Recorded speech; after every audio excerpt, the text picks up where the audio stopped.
Assalamualaikum warahmatullahi wabarakatuh. Selamat pagi sobat trader semuanya dimanapun saat ini Anda berada. Jumpa lagi dengan Wija Trading pagi hari ini, hari Selasa 3 September 2024.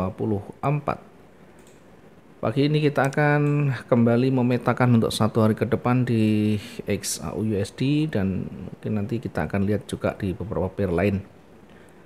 Sebelum kita lanjut, jangan lupa teman-teman yang baru menemukan channel Wija Trading, bantu subscribe, like, dan share videonya sebanyak-banyaknya biar makin banyak teman-teman yang teredukasi. Terima kasih buat teman-teman yang sudah mendukung dari awal sampai hari ini. Mudah-mudahan semuanya ada kebaikan. Kita akan mereview dulu satu hari kemarin di tanggal 2 September, di hari Senin kemarin.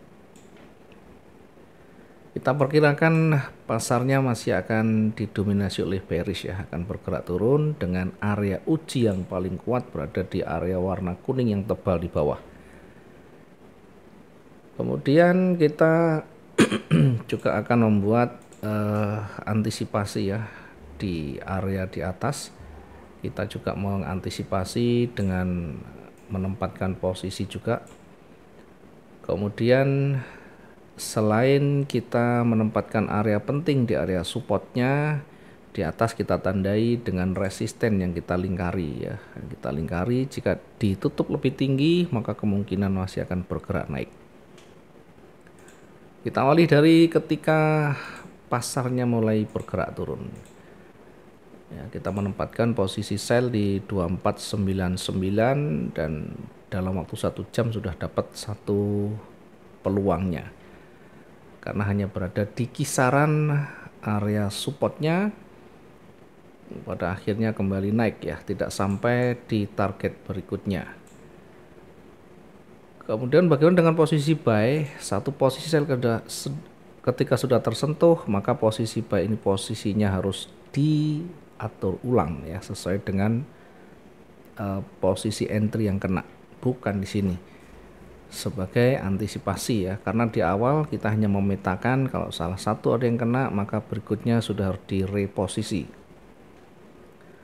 Kemudian bergerak sampai di target ini, kemudian kecenderungannya akan bergerak turun ya. Mungkin ada sebagian yang ini menyebut kekuatan bearish ya. Semuanya tidak menjadi persoalan kalau sudah kita siapkan semua ya, sudah kita antisipasi artinya. Jadi ketika sudah terbentuk seperti ini, kita menempatkan posisi sell pun tidak masalah ya, tidak ada yang salah. Lah itu pada akhirnya naik. Ketika kita sudah menempatkan posisi, yang pertama kita pikirkan adalah di mana kita mempersiapkan recovery-nya. Itu yang paling penting. Jadi sekalipun nanti kita sell di sini tidak masalah ya, kita sudah antisipasi, bahkan bisa profit juga di sana. Kemudian perhatikan tanda-tandanya, perhatikan konfirmasinya. Ketika sudah mulai berbalik dan sudah betul-betul sudah terkonfirmasi, maka segera lakukan batasan dan kita bisa melakukan entry point berikutnya sesuai dengan aturan main kita. Jadi satu hari kemarin sebenarnya kalau kita detailkan ya, bisa dua dapat posisi dari sell ini dan buy-nya. Oke, terlepas dari kemampuan teman-teman untuk membaca dan merecovery, ya semuanya kembali ke skill yang dipunya ya.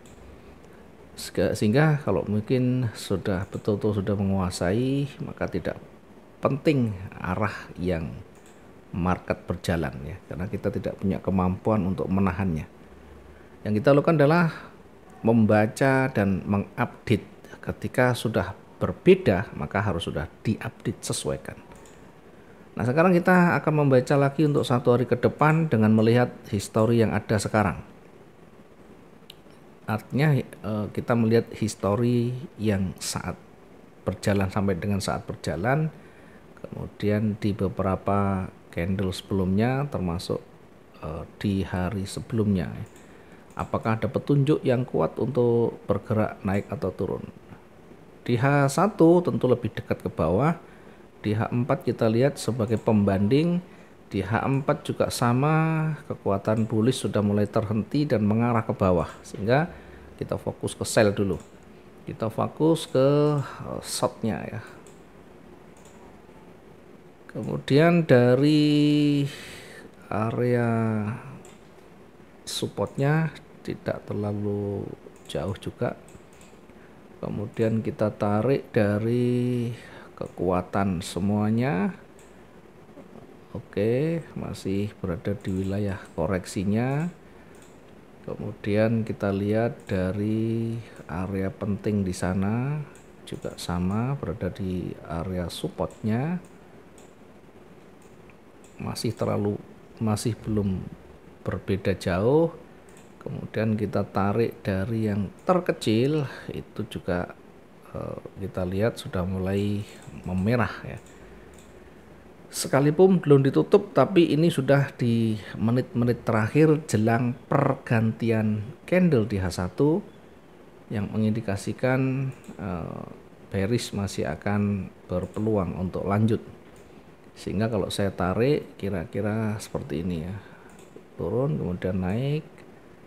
Nah, nanti kita akan lihat apakah nanti dia akan break di sini. Kemudian setelahnya menyentuh area support akan kembali retest, dan jika tidak mampu ditutup lebih tinggi akan kembali turun seperti ini. Nah, ini adalah simulasi ketika nanti pergerakan itu sudah di bawah area pentingnya ya, sudah berada di bawah supportnya. Kemudian kalau kita menempatkan posisi yang terdekat bagaimana? Yang terpenting jarak dengan target masih cukup, itu menjadi perhitungan kita ya. Ya, karena di sisi bawah itu juga ada banyak sekali penolakan, termasuk di situ ada supportnya. Maka kita bisa menempatkan setelah break, atau bahkan kita juga bisa menempatkan dari awal ya. Jadi karena kita memanfaatkan peluang-peluang pendeknya, maka di atas pun boleh entry begini sampai dengan nanti area supportnya ya, lumayan sekitar 600 ya. Contohnya begini, kita mengambil di sini misalkan ya 2492. Lah itu kan ada supportnya di sebelah kiri, ya tidak masalah. Yang penting nanti kita antisipasi di mana membatasi resikonya. Kalau sudah kita putuskan, maka harus sudah siapkan ya. Jadi pasar itu berpeluang dua-duanya, sekalipun berada di support, sekalipun berada di resisten, dia bisa memantul, dia juga bisa break di sana. Jadi baik memantul atau break kita siapi semuanya ya. Ini kan kita mensimulasikan ya, seandainya kita menempatkan posisi di sana, maka nanti exit kita yang terdekat itu berada di area support ya, di bawah, kira-kira di sini.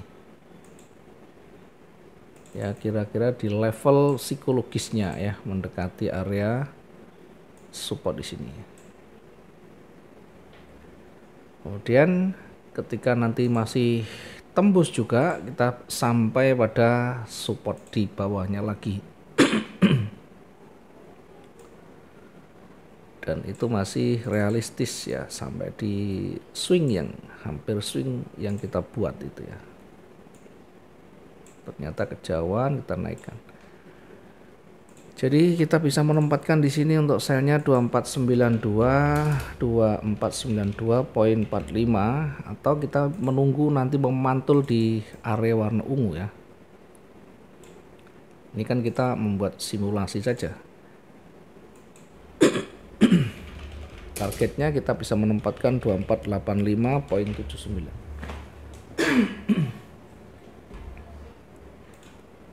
Oke, ini targetnya. Kemudian selanjutnya kita juga bisa menempatkan target kembali di 2478.67. Oke, bagaimana dengan area jenuhnya hari ini karena ada news yang lumayan signifikan di jam 19.30 kita menempatkan range-nya agak panjang ya. Kita menempatkan range-nya agak panjang, di situ ada supportnya, maka saya tempatkan berada di level psikologisnya 2470. Ini menjadi area jenuh jual. Area jenuh jual di 2470 poin sekian. Di posisi atas kita menempatkan posisi buy di atas bukaan, bahkan di atas high hari ini ya. Atau kita bisa tempatkan di atas lagi boleh.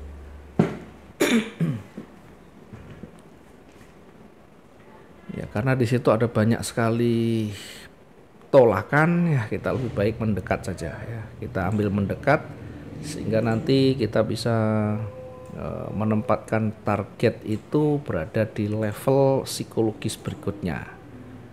Oke, kemudian kita targetkan kembali di area resisten berikutnya ya, yang banyak disentuh-sentuh sana. Untuk daily range-nya kita perkirakan untuk hari ini maksimum berada di banyak sentuhan ya. Kalau dia kuat bergerak naik, maka area jenuh kita tempatkan, jenuh beli ya, kita tempatkan di 2525. Kemudian tadi kita menempatkan buy itu di 2507.16. Kemudian targetnya kita tempatkan di 2514.28. Kemudian yang kedua, karena yang kedua kita dekat di sini. Yang pertama kita uji berapa ini kira-kira 700. Maka yang kedua kita taruh di sini. Yang kedua kita taruh di 2520. Ini target yang kedua. 2520.63. Nah, karena terlalu berdekatan dengan target, maka untuk area jenuh beli kita ambil level psikologis di atasnya. Kita adjust dulu, kita sesuaikan untuk area jenuhnya di 2528, naik sedikit ya. Untuk area jenuh kita tandai dengan highlight warna merah sebagai pembeda ya, biar kita nanti lebih berhati-hati, termasuk yang posisi bawah. Oke, ini jadi kalau nanti ternyata dia tidak bisa break di sini, ini ada support juga di situ. Saya tandai dengan warna yang berbeda, dengan warna coklat saja. Oke, kita uji. Jika nanti tidak bisa break, maka dia akan kembali memantul begini. Simulasinya kemudian akan retest dan mulai akan kembali menjadi struktur yang mengarah ke atas. Ya, kira-kira seperti ini. Oke, kira-kira itu yang bisa kita sampaikan, yang bisa kita opinikan. Ya, sekali lagi, pandangan bisa berbeda, cara entry kita berbeda, cara menempatkan target dan resiko juga berbeda. Jadi jangan berpikir semua orang itu hanya seperti yang mereka sampaikan benar dan cocok ya. Banyak strategi, banyak model untuk kita bisa sampai pada tujuan profit. Yang terpenting punya prinsip sendiri, punya aturan main, dan itu sudah diuji sendiri, menghasilkan sendiri. Orang lain menggunakan cara-cara yang mungkin bagi kita asing, selama dia enjoy, selama dia itu profit, ya tidak masalah, kita hargai. Demikian juga kita menggunakan strategi yang bagaimanapun tidak usah banyak berkomentar karena punya pengalaman yang berbeda-beda. Kembalikan masing-masing sejauh mana kita berpengalaman dan menekuni saja, karena pengalaman yang berbeda akan menghasilkan cara-cara yang berbeda. Terima kasih, mudah-mudahan bisa bermanfaat. Sampai ketemu di esok hari di waktu yang sama. Bagi teman-teman yang di Wijaya Trading, nanti kita akan sampaikan untuk pair-pair yang lain. Selamat pagi, assalamualaikum warahmatullahi wabarakatuh, salam profit. dua arah.